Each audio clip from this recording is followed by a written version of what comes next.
El gobierno anunció hoy cambios en el valor del precio de los combustibles y en la tarifa de Antel, que se suma a los ajustes al alza ya conocidos de OCE y de UTE. Quien nos va a ampliar sobre este tema es Nicolás González. Nico, bienvenido. ¿Cómo estás? ¿Cómo andas, Rosario? Hola, Miguel. ¿Qué dice Nico? ¿Cómo andan? Bien, el saludo para todos. Vamos rápidamente a las imágenes de cómo queda a partir de la medianoche del próximo domingo, 1 de enero del 2023, el precio de las naftas y también del gasoil. En el Uruguay no se tocó el precio del supergas, que después de varios meses consecutivos se sigue manteniendo en la misma cotización. Vean ustedes, baja 3 pesos la nafta, pasa a costar, repito, a partir del domingo en la medianoche, 71,88. Y el gasoil baja 6 pesos, esto era más o menos lo que ya preveíamos hace aproximadamente unas 48 horas, según las versiones y lo que habíamos logrado conseguir con gente referida justamente al Ministerio de Industria. Bueno, finalmente el gasoil baja y va a pasar a costar 58 pesos con 99. Vamos a las siguientes tarifas porque lógicamente también hay cambios, pero en este caso al alza, y todas al alza por debajo de la inflación. La inflación proyectada por el Poder Ejecutivo, por el Ministerio de Economía, para 2023 es 6,7%. Vean ustedes que la tarifa de OCE va a subir hasta el límite de la proyección de la inflación para el próximo año, que precisamente es ese porcentaje. Pero en el caso de UTE y en el caso de Antel se conoció esta mañana, el aumento, el ajuste de la tarifa al alza es debajo, bastante por debajo de esa proyección de la inflación. En el caso de UTE 3,5%, en el caso de Antel 2% para la telefonía móvil, 2,65% para la telefonía fija y también los servicios de internet. De alguna forma hoy hubo una especie de mensaje político en los anuncios que hizo el Poder Ejecutivo en esta jornada de jueves.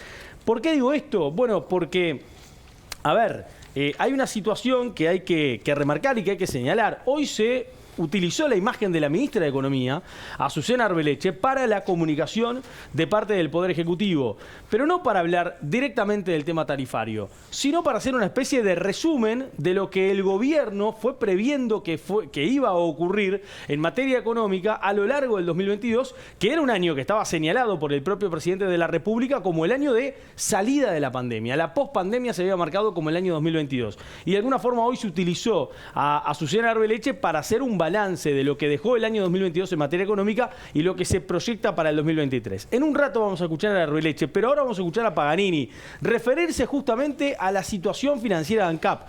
¿Cuántas veces escuchamos al presidente decir ANCAP tiene espalda?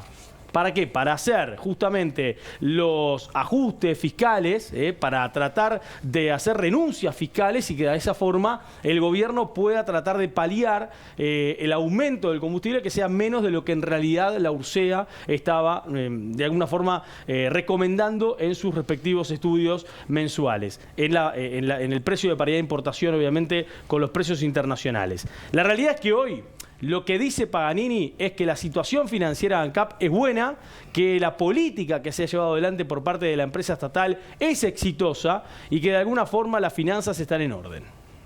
Lo que ha hecho ANCAP es estar por abajo del precio de paridad de importación en la mayor parte del tiempo. Y eso ha generado una renuncia. ANCAP ha renunciado a cobrar lo que la paridad de importación le hubiera indicado que había que cobrar. Esto es muy diferente y vale la pena subrayar a lo que sucedía años anteriores, donde al revés la paridad de importación estaba por debajo de lo que cobraba ANCAP. ANCAP cobraba más que la paridad de importación y durante muchos años seguidos, ahí ven todas las cifras, rápidamente uno puede sacar números muy importantes del orden de los 700, 800 millones de dólares que ANCAP recaudó por encima de la paridad de importación, o sea, se lo recaudó a la sociedad. Sin embargo, en este último periodo es al revés, ANCAP ha recaudado menos, ha renunciado a recaudar y sin embargo uno podría decir, bueno, renunció, pero las arcas de ANCAP están en graves problemas, el gobierno lo va a tener que asistir, como sabemos que en el pasado hubo que asistir a ANCAP, lamentablemente, bueno, pues no es así.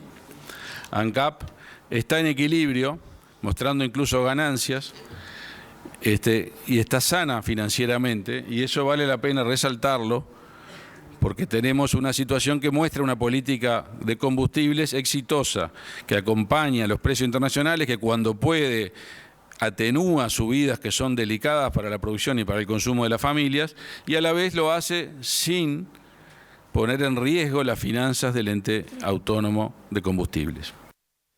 Bien, vamos a otras tarifas. Vayamos a Antel, ¿te parece? Sí, que hacía 2 años que no tenía ajuste justamente en la tarifa, la empresa de telecomunicaciones. Hoy Gurméndez, que habló con Emiliano Wickman, nuestro compañero, le dijo que en realidad se tuvo un muy buen año financiero en Antel. Vamos a escucharlo. Esto, en definitiva, es posible en función de que Antel ha tenido el logro de grandes crecimientos en el año 2022. En todas las líneas de negocio, móvil, fija, telefonía fija, Antel ha crecido en el año 2022. Venimos haciendo un manejo profesional y austero de los gastos, pusimos fundamentalmente el foco en la inversión. Estamos además en un contexto de más competencia, evidentemente que afecta a los precios, y en función de eso hemos terminado el año con una fortaleza financiera muy importante en Antel en este año 2022, que nos permite afrontar este ajuste menor, muy menor, y fundamentalmente porque además tenemos perspectivas de mantener esta línea de crecimiento en el año 2023. Mencionaste, Nico, hace instantes la conferencia que brindó la ministra Arbeleche hoy en Torre Ejecutiva. ¿Qué dijo en concreto? Bueno, hizo una especie de balance, como lo decíamos recién, en materia económica. Por ejemplo, habló de la regla fiscal. Claro, el gobierno saliendo de la pandemia, durante la pandemia, tuvo que hacer varios aportes de ayudas a distintas organizaciones y a distintos sectores más vulnerables de la sociedad, cuando justamente el COVID-19 estaba en alza aquí en el territorio uruguayo. Lo que dice la ministra, y destaca la regla fiscal, es que precisamente el gobierno pudo hacer eso sin aumentar los impuestos durante estos 2 años anteriores. Esa es la versión de la propia ministra de Economía en la jornada de hoy. También dijo que se ha cuidado el dinero de los uruguayos, que eso hoy permite, por ejemplo, tomar estas decisiones sobre las tarifas públicas de aumento siempre por debajo de la inflación. Otra de las cosas que también destacó fue justamente la aprobación ayer en el Senado del proyecto de reforma de la Seguridad Social. De alguna forma, volviendo a repetir lo mismo que el gobierno ha dicho en el último tiempo sobre este punto y que dice que es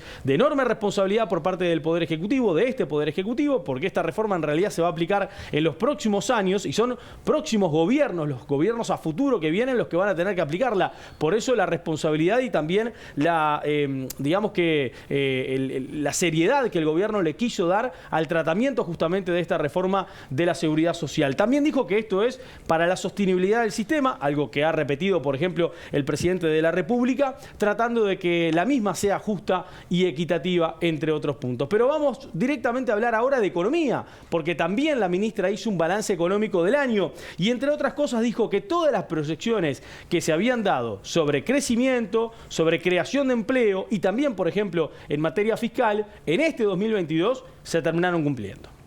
Es el tercer año consecutivo que las estimaciones del equipo económico en cuanto a crecimiento y en cuanto a creación de empleo han sido, y en cuanto a las cifras fiscales también, han sido alcanzadas.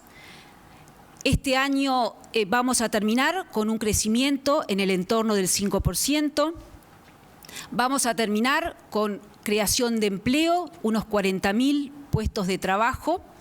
Y vamos a terminar, como hemos dicho en reiteradas oportunidades, con una fase de crecimiento del salario real. Hubo una primera etapa en donde el foco fue la creación de empleo. Ahora estamos en una segunda etapa en donde a la creación de empleo se le suma la recuperación del salario real. Y finalmente, en materia de inflación, recordarán ustedes que en esta misma sala nos encontramos a mitad de año dando medidas, apoyos para que los ciudadanos puedan mantener su poder adquisitivo. Hasta hace un mes los analistas esperaban que la inflación estuviera en el entorno del 9%. Ayer salió el dato nuevo de los analistas y están esperando un 8,4% de inflación. La estimación del equipo económico es de una inflación, y lo fue hace tiempo que lo decíamos, de 8,5%. ¿Se acuerdan que el presidente de la República dijo hace algunos meses atrás, algunas semanas atrás, que si crecía la economía más de un 4,8% este año, bueno, iba a haber un alivio tributario? Hoy la ministra de Economía confirma, bueno, el crecimiento va a estar aproximadamente en el entorno del 5% en este 2022, confirma que lo que prevé el presidente de la República seguramente el gobierno lo haga el próximo año. Habla del alivio tributario y hoy también lo dijo en la conferencia de prensa. Respecto a la afirmación del presidente, el presidente dijo que si este año crecíamos más de lo que habíamos estimado, iba a haber un alivio tributario. Estamos diciendo que vamos a crecer en torno del 5%, por lo tanto estamos hablando de que habría un alivio tributario tal como lo anunció el presidente.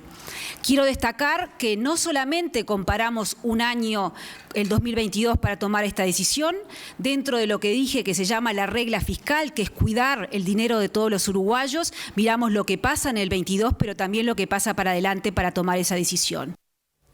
Ese anuncio justamente, ahora Rosario también me hacía acuerdo, fue aquel 2 de marzo de este 2022 en el Parlamento, cuando el presidente de la República hace esa especie de discurso en donde proyecta de alguna forma los objetivos del gobierno en distintas materias y en distintas partes de su gabinete, y ahí justamente en materia económica dice esto respecto al crecimiento económico y la posibilidad de poder aliviar algunos tributos como el IRPF y también el IAS, ¿no? Sí, veremos cómo se determina eso, ¿no? Porque hay varias formas. Una puede ser subir aún más la base mínima no imponible, sí, y entonces de repente, estoy inventando, se va a 60, 70 mil pesos y hasta eso no se paga, por ejemplo.